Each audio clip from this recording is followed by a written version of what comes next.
Gracias, señor Denis. Señor Campos, 3 minutos. Gracias, señora presidenta, señora consejera. De hecho, teníamos una pregunta.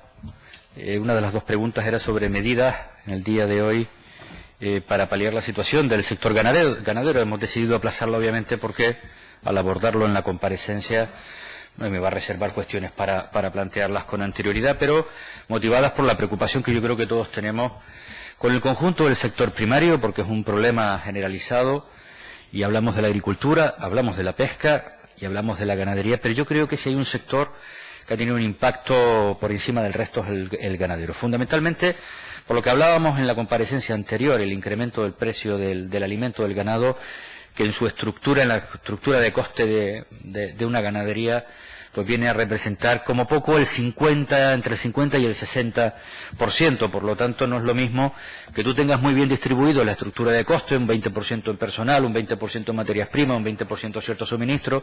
Si sube uno de ellos te afecta, pero queda relativamente amortiguado por el peso del resto. Cuando tiene tanto peso uno de ellos, y es ahí donde se ha disparado el precio de esa materia prima en concreto, obviamente pone en jaque la continuidad de muchas cabañas ganaderas, y es por lo que implica tomar medidas.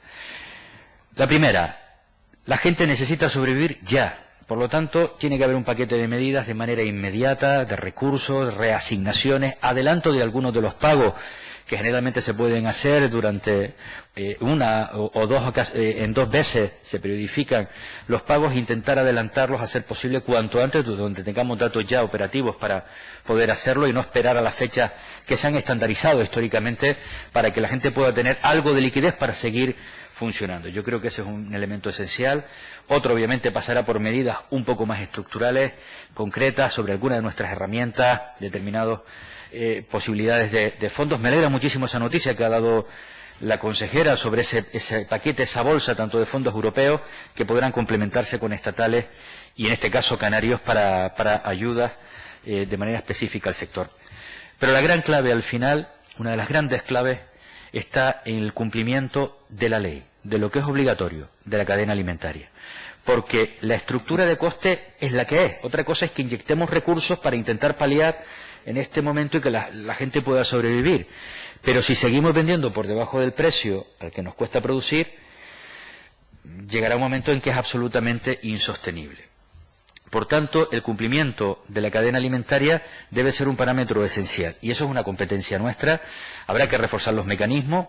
Habla de que ya se están trabajando en la estructura para poder determinar claramente los costes y a partir de ahí poder operar, pero este es un elemento esencial. Me consta de negociación en el caso ganadero, específicamente con alguna de las grandes queserías.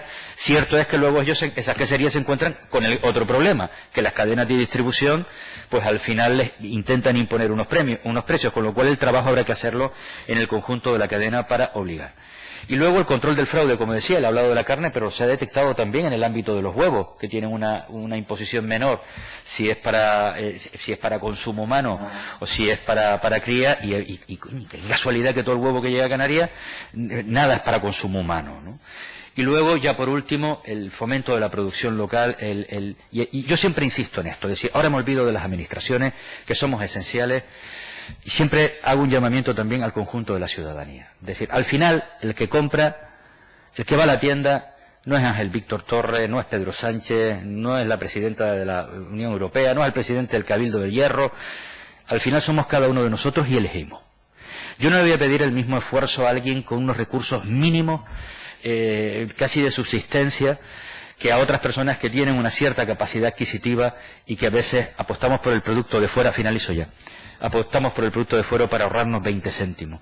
O entendemos que nosotros tenemos una estructura de costes por nuestras propias singularidades mayor y nuestro producto hay que pagarlo, es más fresco, es más ecológico, no genera huella de carbono y en muchos casos de infinita mejor calidad. Gracias, señor diputado. Por el Grupo Popular, el señor Casañas tiene 3 minutos. Sí, gracias, presidenta. Bueno, pues